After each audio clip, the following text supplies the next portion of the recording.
Hello.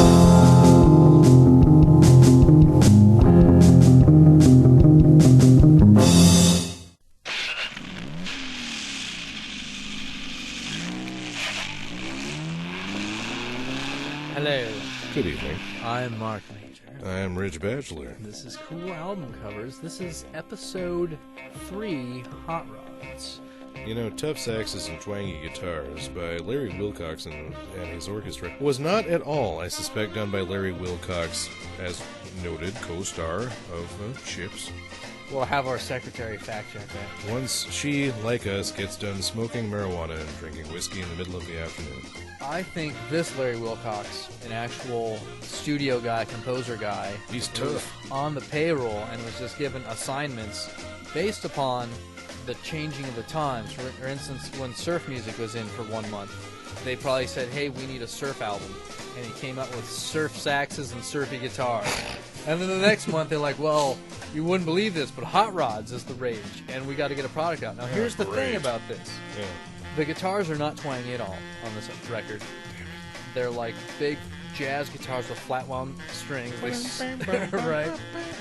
The saxes are not particularly jazzy, but it's really a good record. This is a record that I've archived on the CD. It sounds like you're on the set of Dobie Gillis anytime you put it on. It's just great ambient music. It doesn't live up to the name. I always enjoyed my time on the Dobie Gillis set. This too, about twangy guitars, you're right, for about half a second that was this big thing that everyone wanted to do, and I have Like Dwayne Eddy.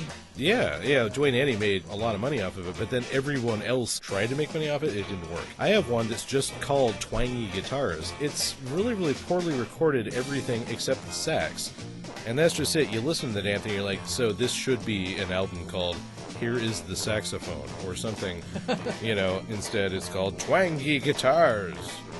Sounds of Speed, which I admit this is kind of filler in the theme this week because we didn't really have that many hot rod I like covers. how it looks like an old school cover of a National Geographic magazine. It's like Sounds of Speed magazine, Gilbert Grosvenor, president. It definitely looks like Yeah. something from a library. It's on a jazz label, and I imagine that these guys were like, well, we need to cash in on hot rods. What do we got? Like, we got recordings of hot rods. Go with it. Yeah, pretty much, yeah. What is that crap the kids like these days, Jerry What are they Cole? into? Yeah. Dance parties? You own the damn thing. Have you listened to it? I have, and it is terrible. It's unlistenable. Noise jam. It's Industrial? unrecognizable background noise garage rock. Oh, well, and sometimes I like that, but that's probably not... It's really bland. I have read up on Jerry Cole, and apparently he's just a guy who you call in to put out a record. To this day, like, if you needed someone to whip up a popular music band for you, in, like, under a week, he could do that for you, and he could make your grunge tribute party. Grunge tribute party with Jerry Cole Jr. And his Spacemen 3. Let's move on to this Surf and Drag. Now, this looks like it's from 63 or 62, right? The Endless Summer. This is, in fact, compilation came out in 78 to capitalize on that Jan and Dean biopic that was out. Right. So this is a best of Jan and Dean and Beach Boys, and it's actually a really good compilation. In addition to those guys' hits, there's a bunch of filler material that's fantastic. The original Wipeout by the Safaris. The original Pipeline by the Shantays. There's that Surfin' Bird song. But overall, it's a really cool record to have if you were having a surf drag party. And as a matter of fact, the drag racers, you'll note, are in mortal danger of being drowned by that massive wave! This cover has got to be one of the worst pieces of graphic design it out there. Is.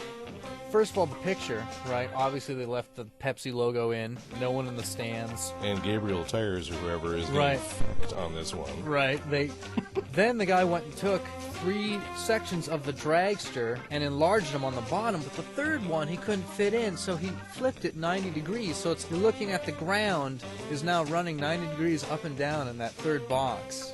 Then we're led to believe that this band is called The Winners, but look how big Checkered Flag is. And another thing you probably don't realize is that the names of the songs are in black on top of the tarmac. So here's the thing about this record.